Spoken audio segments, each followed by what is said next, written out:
찬란한 종말론, 오늘 두 번째 시간으로 말씀의 제목은 예수 그리스도의 계시입니다. 계시록 1장 1절에서 8절 말씀.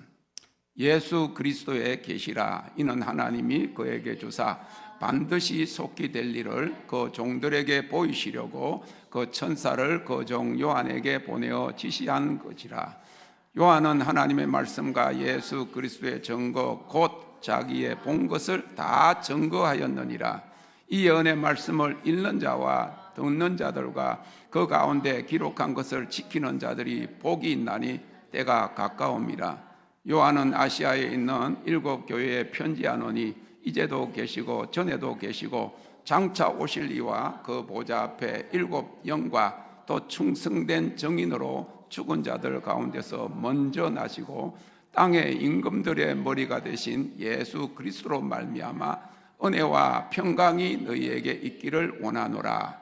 우리를 사랑하사 그의 피로 우리 죄에서 우리를 해방하시고 그 아버지 하나님을 위하여 우리를 나라와 제사장으로 삼으신 그에게 영광과 능력이 세세토록 있기를 원하노라. 아멘. 볼지어다 구름을 타고 오시리라. 각인의 눈이 그를 보겠고 그를 찌른 자들도 볼 터이요 땅에 있는 모든 족속이 그를 인하여 애곡하리니 그러하리라. 아멘. 주 하나님이 가라사대 나는 알파와 오메가라. 이제도 있고 전에도 있었고 장차 올 자요 전능한 자라 하시더라. 아멘. 우리는 그동안 계시록을 마지막 때 인류 역사의 종말을 고하는 무서운 재앙과 심판의 책으로만 알고 두려워하였습니다. 그러나 찬란한 종말로는 역사의 종말을 파멸로 보는 것이 아니라 영광스러운 왕중의 왕의 귀환과 새하늘과 새 땅의 시작으로 보기 때문에 우리가 찬란한 소망으로 그날을 기다리게 되는 것입니다. 그래서 계시록에서 말하는 종말론은 파멸이 아닌 하나님 나라의 완성이라는 관점에서 바라보아야 합니다. 1절에 보면 예수 그리스도의 계시라고 했습니다. 이 계시는 히브리어로 갈라인데 덮개를 걷어내다, 숨겨진 것을 열다 이고 헬라어로는 아포칼립스인데 신성한 진리, 신적 목적으로서 이전까지는 사람들에게 숨겨진 지식을 드러내는 것을 말합니다. 이 예수 그리스도의 계시라고 하는 이 말씀이 계시록 전체의 제목입니다. 계시는 덮여 있는 것이었으나 이제 하나님의 종들에게 반드시 속히 될 일들, 이루어질 일들을 밝히 드러내어 보이시려고 사도 요한에게 지시한 것입니다. 우리가 소도를 통해서 공부했지만 계시는 친밀한 자에게만 열리는 하나님의 지식입니다.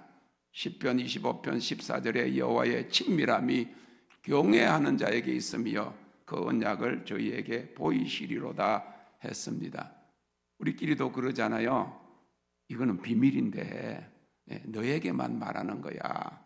가장 가까운 친구니까 말하는 거야. 그런데 비밀이 없어요. 왜냐하면 그 친구가 또 가장 친한 친구에게 내가 비밀을 말해줄게. 그럼 비밀이 더 이상 비밀이 아닌 것입니다. 오늘 이 말씀, 하나님의 말씀의 비밀은 세상 사람들이 말하는 그런 비밀이 아닙니다. 인봉으로 하나님의 때가 되기까지는 덮어놓았던 것이 이제 이 마지막 시대, 계시록 시대, 곧 적그리스도가 등장하기 그 직전에 하나님을 사랑하는 그의 백성들, 친밀한 자들에게 그 환난을 준비하고 그 환난을 피하고 그리고 모든 세상 사람들, 믿지 않는 사람들은 두려워 떠는 그런 순간에도 영원한 하나님 나라의 소망을 가지고 곧 오실 예수 그리스도 신랑을 기다리는 그런 소망적인 그런 관점으로 살아야 갈 수 있는 그런 계시를 열어주시는 것입니다. 그래서 이 친밀한 말이라 그랬어요. 천상회의라 그랬어요. 왕의 사자들에게 주어지는 비밀의 말씀이라고 배운 것입니다. 왕이 자기의 뜻을 전달하기 위해서 사신을 보내게 됩니다. 그러면 그 사신은 그 왕이 전해준 밀봉된 그런 왕의 뜻을 전달하는 거예요. 아무에게나 보여주지 않는 겁니다. 어느 도시에, 어느 성에, 그 도에 가서 그 도지사나 그 맡은 관리에게 그것을 보여주게 되는 그런 것입니다. 하나님의 친백성, 그것도 가장 가까운 그의 종들에게 이 마지막 때에 그 계시를 드러내신다 했습니다. 그러므로 우리는 이 예언의 말씀을 읽고 듣고 지킴으로 세상의 끝을, 인류의 종말을, 심지어는 우리 삶의 끝까지 다 알 수 있기 때문에 두려워하지 않고 소망으로 찬란한 삶을 살아갈 수 있음을 믿으시기 바랍니다. AD 95년경 지금의 튀르키예 옛 터키 앞바다 에게해의 작은 밤모섬에 유배되어 있던 요한 사도는 그 당시 박해받고 있던 성도들에게 예수 그리스도께로부터 온 계시를 전하면서 그들을 위로하고 있습니다. 그 당시 로마 제국의 황제 도미티아누스는 자신을 도미너스 앳 데오스, 즉 주 하나님으로 부르게 했고, 황제 숭배를 거부하는 그리스도인들의 재산을 몰수하고 다 처형했습니다. 그래서 그 당시 소아시의 7지역 교회의 성도들은 매일 아침에 일어나면 하나님은 어디 계신가, 역사는 누가 다스리는가 하는 의문에 쌓여 있었습니다. 이런 상황 속에서 요한 사도는 고난과 핍박 중에 있는 성도들을 위로하기 위해서 앞으로 어떻게 될 것인가에 대한 예수님께로부터 받은 마지막 날의 계시를 밝히 드러내고 있는 것입니다. 결론적으로 하나님은 역사의 주인공이시며 그 역사를 주관하시고 다스리는 예수님 안에서 믿는 자들에게는 그 믿음의 투쟁의 목적지와 끝이 찬란한 승리임을 보여주고 있습니다. 왜냐하면 4절에 예수님은 이제도 계시고 전에도 계시고 장차 오실 자이시며, 8절에는 주 하나님이 가라사대 나는 알파와 오메가라, 이제도 있고 전에도 있었고 장차 올 자요 전능한 자라고 하셨기 때문입니다. 알파는 헬라어의 영어로는 A와 마찬가지로 시작입니다. 처음이라는 뜻입니다. 오메가는 이 헬라어 알파벳의 마지막인데 영어로 G라고 하는 오메가, 그것은 끝입니다. 이는 시작과 끝의 그 중간도 하나님의 주권 안에 있음을 말하는 것입니다. 참으로 그는 역사의 창조자요 주관자시고 처음과 나중이셔서 모든 시작과 끝이 그에게 있기 때문입니다. 지금 우리가 살고 있는 현재의 세상은 불완전한 세상입니다. 인간들이 모여 사는 사회나 국가도 다 온전하지 못합니다. 그리스도의 몸이라고 하는 교회들조차도 사람들의 정치와 세속적인 다툼으로 분쟁이 끊이지 않아서 분열과 심지어는 다투다가 세상 법정으로까지 가져가 분쟁을 하는 모습은 하나님이 다스리는 모습이 아닌 것입니다. 이번에 경북 구미에서 가진 동기에 제가 참석하여 그동안 40여 년간 세월을 목회하다가 은퇴한 그런 목사님들을 만났는데, 말을 나누는 목사님들마다 은퇴하는 교회와의 관계가 원만하지 못해서 마음고생을 한 이야기를 들을 수 있었고, 한 목사님은 전라도 광양에서 32년간 개척하여 목회하다가 은퇴할 때 교인은 한 100여 명 되는데 교회가 은퇴비를 주지 않아서 자신이 세운 4분의 장로님들에게, 목사님은 말을 못했는데 사모님이 찾아가서 이것은 아니다라고 항의해서 싸우다가 암을 얻어서 3년 전에 돌아가셔서 교회에 대해서는 배신감과 쓰라린 마음을 가지고 있고 혼자서 외롭다 하는 그런 고백을 듣게 되었습니다. 그리고 점심을 먹으면서 제 앞에서 그 이야기를 하는 것을 듣고 있었는데, 그 후 자신에게 극도로 악하게 한 장로는 사고로 돌연히 죽었고, 또 한 장로의 부모도 갑자기 죽게 되었다 하는 이야기를 듣게 되었습니다.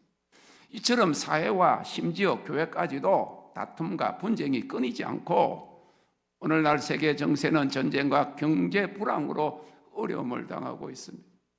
그러나 오늘 성경은 마지막 날에 이러한 수많은 자연재해와 전쟁과 환난 속에서도 우리가 하나님의 말씀을 지키고 하나님의 사랑 안에 있으며 그를 의지하기만 하면 우리는 보호되고 안전할 것을 약속하고 있습니다. 시편 91편 1절 3절에 지존자의 은밀한 곳에 거하는 자는 전능하신 자의 그늘 아래 거하리로다.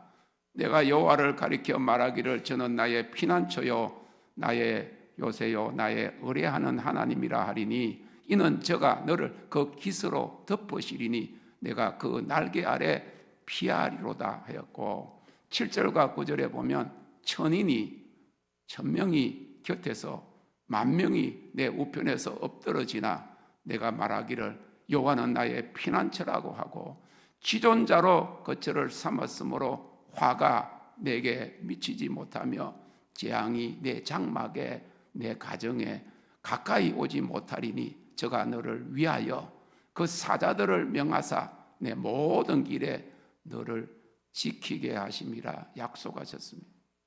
나아가서 14장 15절에 14절 15절에 하나님이 가라사대 저가 나를 사랑한 적 내가 저를 건지리라. 저가 내 이름을 안 적 내가 저를 높이리라.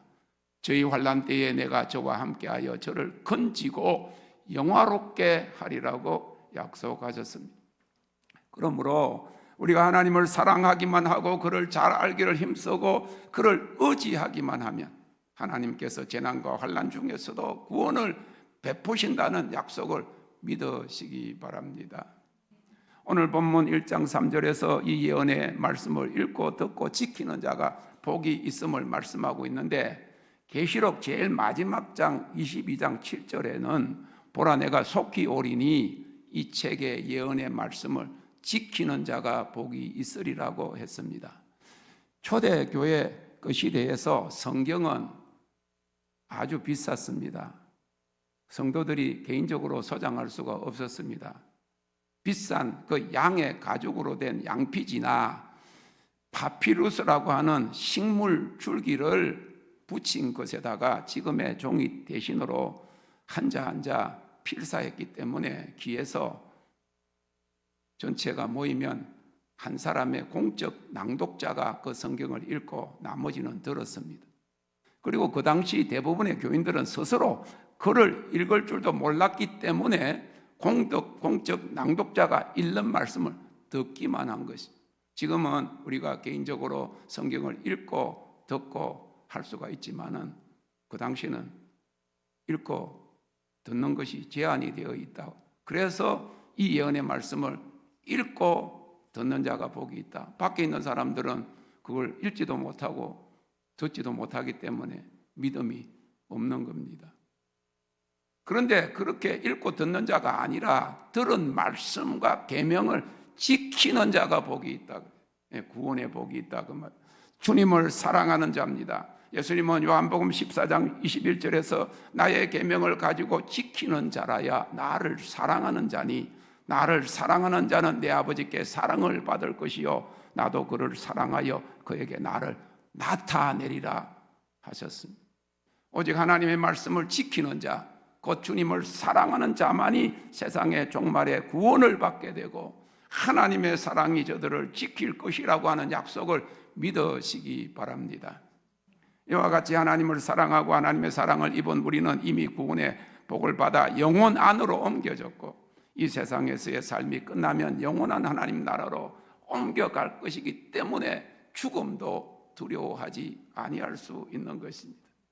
그러한 영원한 나라에 대한 소망이 있기 때문에 찬란한 종말론이 되는 것입니다. 죽을 때가 다 되었으면 염려하고 걱정하고 공포에 사로잡히는 것이 아니라 찬란한 그 하나님 나라, 영광의 나라에 들어가서 주님을 얼굴과 얼굴로 만나게 될 것이라는 이런 기쁘고 산 소망을 가지는 것이 하나님을 사랑하는 자, 그 계명을 지키는 자들이 가져야 하고 살아나가야 할 종말론이라고 하는 것입니다. 찬송가 249장에 저번에도 불렀잖아요. 그 밝고도 묘한 시온성 향하여 가세, 내 주의 찬란한 성에 찬송하며 올라가세. 그렇게 노래를 부르고도 가봐야 알지, 그러면 안 되는 거예요. 그 나라에는 눈물도 없고 슬픔도 없고 다시 사망이 없고 애통하는 것이나 아픈 것이 다시 있지 아니할 것인데 세상의 것들이 다 지나갔음이라 했습니다. 그러므로 세상 끝날에 신랑이신 주님께서 신부인 우리를 데리러 오실 때 우리는 우리의 눈물을 다 씻고 찬송 부르며 임마누엘 주 앞에서 그 영광을 누리게 될 것을 진실로 믿으시기를 바랍니다. 이런 말씀을, 이런 찬송을 부르면 금방까지 울다가도 눈물을 씻어야지, 눈물을 닦아야지 기뻐하고 즐거워해야 할 것입니다. 그리고 그 임마누엘 예수 그리스도는 지금 우리와 함께 계시며 세상 끝날까지 함께 하십니다. 그러므로 주님을 사랑하는 자는 지금 현재에도 하나님을 찬송함으로 그의 영광을 누릴 수 있고 이 땅에서 누리는 그 영광에서 장차 영원하고도 찬란한 영광의 새 예루살렘 성으로 들어가게 될 것입니다. 오늘 본문 8절에서 하나님 자신이 나는 알파와 오메가라, 이제도 있고 전에도 있었고 장차 올 자요 전능한 자라 하셨습니다. 주님은 너희가 세상에서 환난을 당하나 담대하라, 내가 세상을 이기었노라 하셨습니다. 우리는 이 마지막 배도의 시대 속에서도 믿음의 정절을 지키는 남은 자여 그리스도와 함께 만국을 다스릴 이기는 자로 부르심을 받았기 때문에 우리의 삶은 승리의 삶이요 끝은 좋을 것입니다. 이처럼 하나님께서는 그를 사랑하는 자에게 마지막 때의 비밀을 알게 하십니다. 계시 즉 아포클립스, 감추인 것을 드러내시고 반드시 속히 될 일을 그 종들에게 보이시는 것입니다. 그날에 믿지 아니하는 자들에게는 무서운 7년대의 환난과 그리고 7인 재앙과 7 나팔 재앙과 그리고 대접 심판이 있을 것이고 최후의 백보자 심판이 예고되지만 그를 사랑하는 자에게는 환난 중에서도 피할 길을 주십니다. 그리고 세상의 마지막 파멸 이전에 오늘 7절 말씀처럼 구름을 타고 공중에 나타나실 주님께서 그의 백성을 호련히 끌어올리실 휴거의 소망을 주셨기 때문에 우리가 기뻐하고 즐거워하게 되는 것입니다. 찬란한 종말론입니다. 여기 1절에 반드시 속히 될 일이라 하는 말은 그것이 반드시 확실하게 일어난다 하는 것입니다. 이것이 상징이 아니라 그 말, 심판만 아니라 구원의 확실성을 보여주고 있어요. 그러므로 인류 역사가 점점 더 종말을 향해 치닫는 것 같아도 우리는 두려워하지 않고 하나님의 완전한 계획 안에 있다고 하는 구원의 확신과 장래 그리스도와 함께 다스리고 누릴 영광의 소망을 붙드는 것이 찬란한 종말론임을 믿으시기 바랍니다. 이를 위해서 3절에 이 예언의 말씀을 읽고 듣고 지키는 자가 복이 있다 그랬습니다. 그리고 이 책의 예언의 말씀을 지키는 자가 복이 있다고 계시록 마지막 장에 다시 한번 말씀하고 있습니다. 계시록에는 이 구원의 복에 대해서 7번이 나옵니다. 7이라는 것은 완전수입니다. 그런데 어떤 복입니까? 세상이 멸망하고 심판에 떨어져도 우리에게는 구원의 복이 있음을 말하고 있는 것입니다. 지금 세상이 멸망을 하는데 우리에게 은금 보화가 그것이 우리에게 복이 되겠습니까? 구원의 복, 영원한 영생의 복이 오늘 이 계시록이 말하는 복인 것인데 7은 완전수입니다. 하나님의 구원이 확실하고 보장되어 있음을 말하는 것이죠. 첫 번째는 3절에 이 예언의 말씀을 읽고 듣고 지키는 자가 복이 있다 했고, 조금 전에도 말씀드린 것처럼 22장 7절에도 지키는 자는 복이 있는데 그것은 믿음의 행함을 말하고 있습니다. 그냥 읽고 듣기만 하는 자가 아니고 그냥 교회만 다니는 사람이 아니라 그 말씀대로 행하는 자라야 구원을 받습니다. 14장 13절에는 주 안에서 죽는 자가 복이 있다 했습니다. 믿음으로 살다가 죽는 자를 말합니다. 첫째 부활에 참여할 자가 구원받은 자입니다. 그래서 시편에 보면 성도의 죽음을 주님이 귀하게 보신다.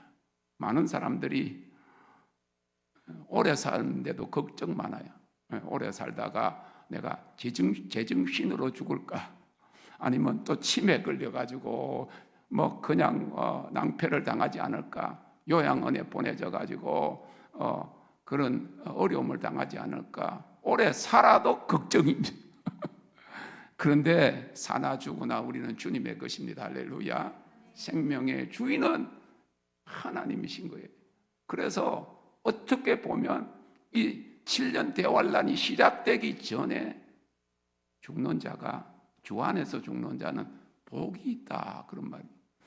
첫째 부활에 참여하는 것이, 예수님이 죽으시고 3일 만에 부활하셔서 첫째 부활의 첫 열매가 되신 것은 그를 믿는 자들이 예수님이 공중에 재림하실 때 무덤에서 일어나서 다시 살 것을 말씀해 주신 것입니다. 16장 15절은 벌거벗고 다니지 않고 자기의 부끄러움을 보이지 않는 자라고 했습니다. 지금 벌거벗고 다니는 사람은 정신병자예요.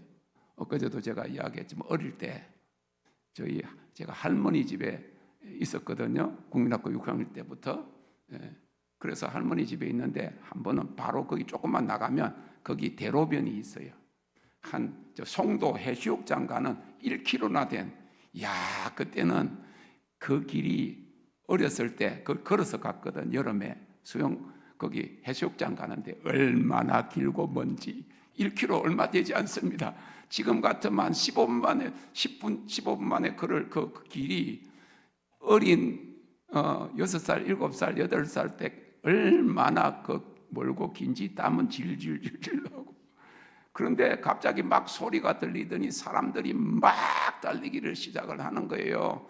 봤더니 어떤 성인 여자가 빨가벗고 거기를 막 달리고 있으니까 아이들이, 그리고 막 남자들이 막 자기들도 뛰면서 계속 옆으로 보고 있더라.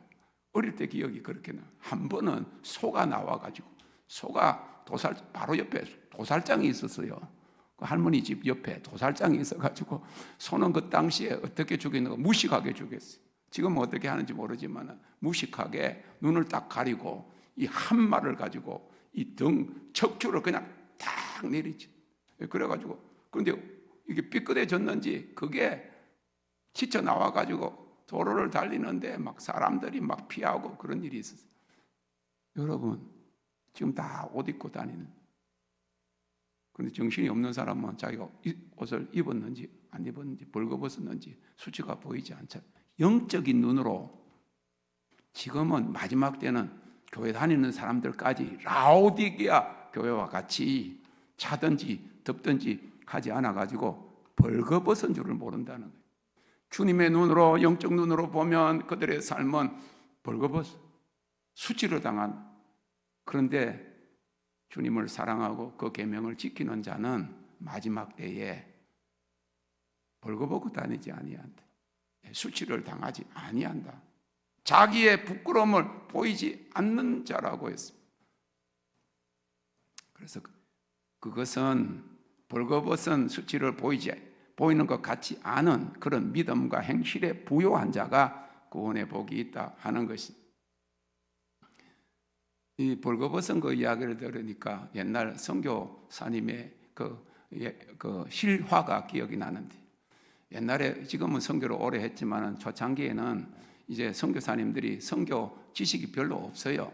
앞에 선교했던 그 선배들이나 뭐 이런 경험담이 없어가지고 현지에 가서 그냥 눈치 보면서 하는 대로 따라서 했거든요. 그런데 이제 이 원칙은 알았어. 선교지에 가면 선교지 사람들처럼 해야 된다. 그래가지고 그 당시에 오래전입니다. 인도네시아인가 어떤 섬에 갔는데 그 섬에 있는 사람들은 전부 다 벌거벗었. 전부 다 나체로, 아이들도 여자도 남자도 다 나체로. 그냥 짐승처럼 그렇게 사는 부족이 있었대요. 그러니까 선교사님이 도시에 있다가 그 지역을 그 마을에 가서 복음을 전하려고 하면 자기도 똑같이 해야 되니까, 그러니까 다 벗고 들어갔어요. 처음에는 막 색깔도 다르고 막 그러니까 막 그러다가 나중에는 뭐 그냥 그랬는데, 한 번은 자기를 지원하고 있는 그런 한국의 그 담임 목사님이 선교하러 오신 거예요. 그래가지고 그 나체 부족에게 자기 선교하는 모습을 보여드리려고 갔어요. 그래서 목사님, 여기 들어가려고 하면요, 이 사람 다 빨가벗고 있기 때문에 우리도 빨가벗고 들어가야 됩니다. 아니, 목사님이 지금 그까지 와서 안 한다고 할 수 없고, 복음을 전하려고 하면 그 사람들 눈높이에, 예수님도 그렇게 하셨는데 사람같이 되었다 그러니까 그렇게 해야 된다. 그래가지고 또 교인들 보는 것도 아니고, 그래서 뭐 사진 찍힐 일도 없고, 그래가지고 고심을 하다가 둘이서 밖에서 옷을 다 벗고 딱 들어갔는데 동네 사람들이 다 모여서 앉아 있는데,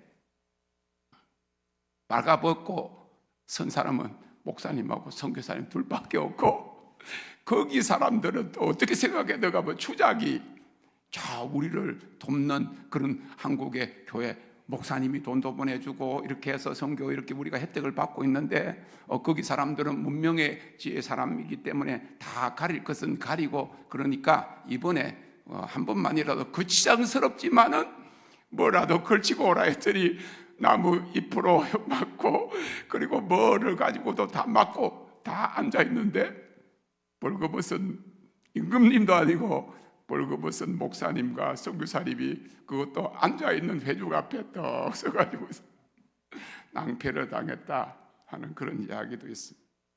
이건 한 번 그냥 수치당하면 그만이지만은, 불꽃 같은 주님이 눈앞에 벌거벗고 다니고 그 수치가 드러난, 여러분 그게 성경에 어디 있는가 하면, 창세기에 그 아담과 하와가 하나님의 말씀을 불순종해서 그 선악과를 따먹고 난 다음에, 그전에도 벌거벗고 있었는데 부끄러움을 느끼지 않았는데 갑자기 부끄러움을 느꼈어. 수치는 곧 죄를 이야기합니다. 죄를 먹고 마시고 죄 씻음을 받지 않은 그런 상태에 있는 사람들은 벌거벗은 사람들이다. 그래서 주님께서 가죽옷을 지어 입히셨어요. 가죽옷은 예수님이 모든 인간의 죄를 사하기 위해서 양같이 자기의 피를 흘리신 것처럼 양의 가죽으로 옷을 입힌 것은 구원의 상징인 것을 우리는 알 수가 있습니다. 그래서 여기 16장 15절에 벌거벗고 다니지 않고 자기의 부끄러움을 보이지 않는 자라고 해서, 계시록 33장 17절 18절에 나타난 이 라오디게아 교회와 같이 믿음에 열심히 있고 행실이 없어서 벌거벗은 수치를 보이는 것 같지 않은 믿음과 행실에 부유한 자가 구원의 복이 있다. 그리고 다음으로 19장 9절에는 어린 양의 혼인잔치에 초청받은 자가 복이 있다. 이 역시도 믿음의 행실을 말하는데 8절에 빛나고 깨끗한 세마포를 입게 하셨은즉, 이 세마포는 성도들의 옳은 행실이라 그랬습니다. 흠없고 점없는 그리스도의 신부로서 예복을 입고 혼인잔치에 참여하는 자를 말합니다. 다음으로 20장 6절에는 첫째 부활에 참여하는 자들은 복이 있다 그랬어요. 아까 주 안에서 죽은 자가 복이 있다 하는 말과 동일한 것입니다. 주님을 믿다가 그가 재림하시기 전에 죽은 성도들을 말하는데, 그들이 무덤에서 일어나 그리스도의 제사장이 되어 1000년 동안 그리스도와 더불어 왕노릇하리라고 했습니다. 그러므로 환난의 날이 임하기 전에 죽은 성도의 죽음을 주님이 귀하게 보십니다. 마지막으로 22장 14절에 보니까 그 두루마기를 아는 자들은 복이 있나니 저희가 생명나무에 나아가며 문들을 통하여 성에 들어갈 권세를 얻으려 함이로다 했습니다. 이는 지속적으로 제사함과 정결함과 거룩함을 추구하는 자들이 에덴 동산에서 선악과를 따먹음으로 범죄해가지고 금지된, 계시록 22장 2절에 나오는 12가지 열매를 맺는 생명수 강가의 생명나무로 나아가게 될 것이다. 곧 에덴 동산의 회복으로 들어가는 영생과 하나님과의 완전한 교제를 다시 한번 회복할 것을 의미합니다. 지금은 우리가 부분적으로 압니다. 그러나 나중에는 완전히 알게 되는 그런 때의 역사가 에덴 동산으로 들어가는, 타락 이전에 하나님이 원래 창조했던 그런 회복의 질서가 이루어지는 새 예루살렘 성으로, 새 하늘과 새 땅으로 들어갈 그 축복을 말씀하고 있는 것입니다. 왜 종말이 찬란한 약속입니까? 6절에 보니까 그 아버지 하나님을 위하여 우리를 나라와 제사장으로 만드셨다. 이 표현은 출애굽기 19장 6절의 성취입니다. 이 표현은 하나님께서 모세에게 주신 시내산 언약에서 하나님이 이스라엘에게 하신 말씀인데, 너희가 내게 대하여 제사장 나라가 되며 거룩한 백성이 되리라 하신 말씀과 같은 말씀입니다. 이 의미는 우리가 예수 그리스도 안에서 그리스도의 통치에 속한 백성, 주님이 다스리는 백성임을 의미하는데, 단순히 그의 백성이 아니라 그리스도와 함께 왕적 권위에 참여하여 그리스도와 함께 열방이 하나님 나라의 통치를 받아들이게 하는 다스리는 권세를 주셨다 하는 것입니다. 천년왕국 때에 그리스도와 함께 열 고을을 다스리는 특권을 주셨다고 하는 것이죠. 계시록 20장 6절에 첫째 부활에 참여하는 자에게 복이 있는데 그들이 하나님과 그리스도의 제사장이 되어 천년 동안 그리스도와 더불어 왕노릇하게 된다. 여기서 제사장은 하나님께 직접 나아가는 특권을 소유했습니다. 그리고 열방을 주께로 인도하는 역할을 이야기합니다. 그러므로 역사의 끝이 주님 안에 있음을 아는 자, 자기의 삶의 끝이 좋음을 아는 자는 종말을 파국으로 보지 않고 완성으로 보게 됩니다. 역사의 끝을 두려움으로 보는 것이 아니라 신랑이신 예수님이 신부들을 데리러 오시는 영광스러운 왕의 귀환으로 보기 때문에 기대감과 소망을 가지고 오늘을 기뻐하고 즐거워하고 찬란한 소망 가운데 살 수 있음을 믿으시기 바랍니다. 우리가 의도적으로 하나님 말씀을 들으면 우리의 생각을 바꿔야 돼요. 자, 사진 찍는다 생각하고 평소에 치즈 하든지 아니면 김치 하면서 일부러 웃잖아. 웃는 모습을 보면 좋잖아. 사진을 찍는데 다 웃는데 인상을 팍 쏘고 있는 사람 보기 싫죠? 그러니까 의도적으로 주님이 곧 오신다. 심판이 아니라 구원의 완성이다. 할렐루야. 새 예루살렘 그 천국 문으로 12 진주문을 지나서, 진주가 얼마나 비쌉니까? 진주 이거 목걸이 하나가 그냥 몇 천만 원도 하는데 문이 전부 다 진주로 되어 있대. 저는 인천에서 오래전에 집회할 때, 기도했을 때 그 펄 색깔에 그냥 그 진주가 온 목을 다 두르고 팔까지 쫙 그냥 나타나는 모습을 보았어요. 그럴 때 영상을 찍어놨어야 되는데, 그런데 보고도 못 믿는 사람이 있는데 보지 못하고 믿는 자들은 복이 있습니다. 할렐루야. 그래서 베드로전서 2장 9절에 보니까 우리를 왕같은 제사장이다 그랬어요.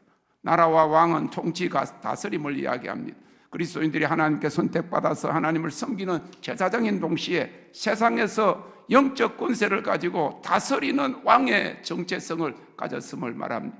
왕의 사신은 왕의 권세를 가지고 가서 역사하는 겁니다. 그리고 우리가 이번에 그 가나안 나라 가는데 하나님께서 우리를 그곳에 복음의 사신, 하나님 나라의 능력의 사신으로 보냈으면 말씀대로 예수의 이름으로 기도하면 그런 역사가, 권세가 나타나는 것입니다. 우리는 하나님께 선택을 받아 하나님을 섬기는 제사장인 동시에 이렇게 세상을 다스리고 질병을 다스리고 귀신을 쫓아내는 그런 권능을 소유한 자인 것을 믿어야 합니다. 그래서 계시록 2장 26절 27절에서 이기는 자와 끝까지 내 일을 지키는 그에게 만국을 다스리는 권세를 주리니 그가 철장을 가지고 저희를 다스려 질그릇 깨끗드리는 것과 같이 하리라. 제사장은 자신의 몸을 하나님의 거룩한 제단에 올려드린 자입니다. 너희 몸을 하나님이 기뻐하시는 거룩한 산 제물로 드리라. To offer your bodies as a living sacrifices.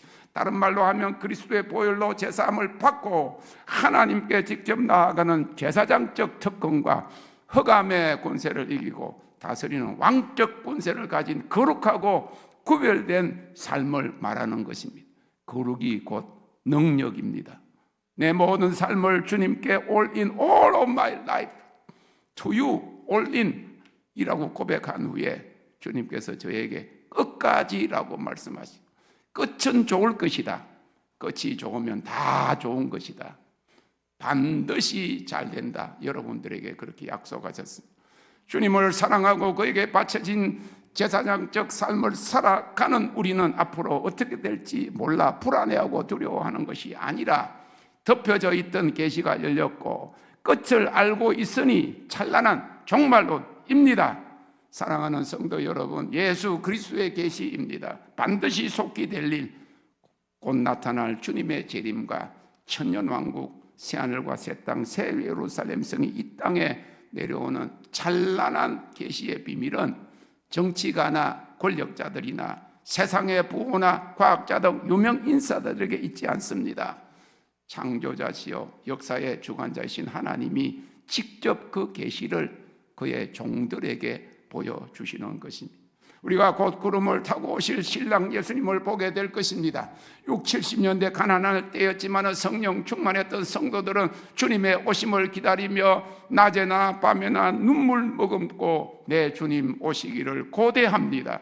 가실 때 다시 오마 하신 예수님, 오 주여 언제나 오시렵니까? 먼 하늘 이상한 구름만 떠도 행여나 내 주님 오시는가 해 머리 들고 멀리 멀리 바라보는 마음, 오 주여 언제나 오시렵니까?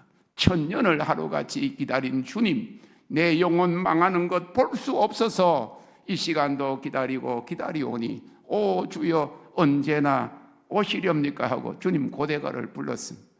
저는 국민학교 6학년 때부터 이제 중고등학교를 할머니 집에서 있으면서 한 달에 한 번씩 첫 월요일마다 오시는 아버지를 기다리는 경험이 있습니다. 한 달 기다리고 쉽지가 않은데 한 주 전 되면 마음이 막 콩쾅콩쾅 막 뛰어요. 며칠만 더 자면 아버지가 오신다. 한 번은요, 친구하고 고등학교 2학년 때 이제 둘이서 자취를 했어요. 둘이서 자취를 했는데 둘이가 집에서 조금 갖다 준 돈을 미리 다 먹어버렸어요. 한 달 먹어야 될 걸 갖다가 하다 보니까 한 주 마지막 주간에는 지도 돈도 없고 나도 돈도 없어. 그런데 제가 그런 이야기 했어요. 우리 아버지가 3일만 있으면 오니까 먹고 싶은 거 실컷 같이 먹자. 그러는데 거의 굶었대. 그 당시에는 어떻게 했는가 하면 그냥 뭘 먹었는지 몰라. 그런데 라면을 끓이고 라면 스프를 아껴놨다가 그 라면 스프 바구에다가 이렇게 해가지고 먹고 간장하고 먹고 이렇게 했을 때잖아요. 그런데 나중에 그 자라나는 때고 막 먹어야 되는데 먹을 것이 없어가지고 점심 때만 기다린 거야. 왜? 젓가락만 가져가면 도시락 그냥 이렇게 얻어. 근데 저녁에 오면 배가 고픈 거야. 그래 3일을 기다려. 아버지가 오셨어. 아버지가 돈을 받자마자 어디로 갔는가 하면 호떡집에 가가지고 호떡을 한 20개인가 10몇 개인가 쌓아놓고 둘이서 그때 먹고 싶은 게 호떡이었어. 3일 금식을 하면 여러분들 제일 먹고 싶은 음식이 기억이 나잖아요. 그런데 호떡 그렇게 쌓아놓고 먹었던 아버지가 오시면 그런데 방학 때는 더 기다려지는 거예요. 5개월을 기다려야 방학이 오는 여름 방학 때인데 그런데 기다리고 한 달쯤 되면 막 마음이 콩깍콩깍 잠이 안 오고 한 달만 있으면 집에 간다. 그리고 여름 방학에 집에 가고 겨울 방학에 집에 가고 기다리는 것에 대해서. 그런데 하나님이 리쿨 운동을 하라. 이 나이까지 하나님 기다리게 하시. 이제 하나님이 하실 것입니다. 주님을 찬양합니다. 저는 잘 기다리는. 다른 건 못 참는데 기다리는 건 잘하는 거예요. 자, 그래서 기다림은 사랑의 또 다른 이름이라고 하는 그런 말이 있습니다. 주님을 사랑하기 때문에 기다리는 거예요. 춘향이가 자기 신랑 이몽룡 사랑하기 때문에 옥중에서도 기다린 것이죠. 46년 전 약속 시간 2시간 반 넘어 기다린 탓에 처녀 때부터 하나님의 음성을 듣던 아내를 얻게 되었고 지금까지 오랜 세월 동안 하나님의 리콜 운동 비전을 순종할 수 있었고 세 딸들과 5 손자를 얻게 되었으니 복받은 남자입니다. 사랑하는 여러분, 성경에 나타난 휴거 소망과 관련된 핵심 성경 구절은 주님의 재림 때에 성도들이 공중으로 끌어올려 가서 주님을 만나는 영광스러운 순간을 약속합니다. 환난 전 휴거를 뒷받침하는 구절이에요. 말세에 사는 성도들에게 위로와 복스러운 소망을 가져다 줍니다. 가장 핵심적인 구절은 데살로니가전서 4장 16절 17절입니다. 주께서 호령과 천사장의 소리와 하나님의 나팔 소리로 친히 하늘로부터 강림하시리니 그리스도 안에서 죽은 자들이 먼저 일어나고 그 후에 우리 살아남은 자들도 그들과 함께 구름 속으로 끌어올려 공중에서 주를 영접하게 하시리니 그리하여 우리가 항상 주와 함께 있으리라.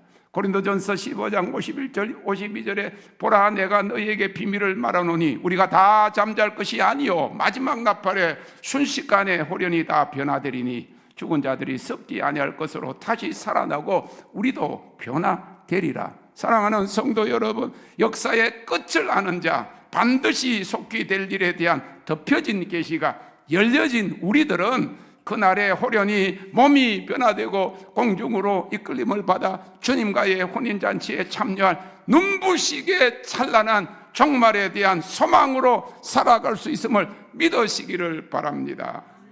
그러므로 디도서 2장 13절 말씀처럼 복스러운 소망과 우리의 크신 하나님 구주 예수 그리스도의 영광이 나타나심을 기다리게 하시는 이 휴거와 재림에 대한 찬란한 소망을 가지고 승리하는 삶을 사시기를 주님의 이름으로 축원합니다.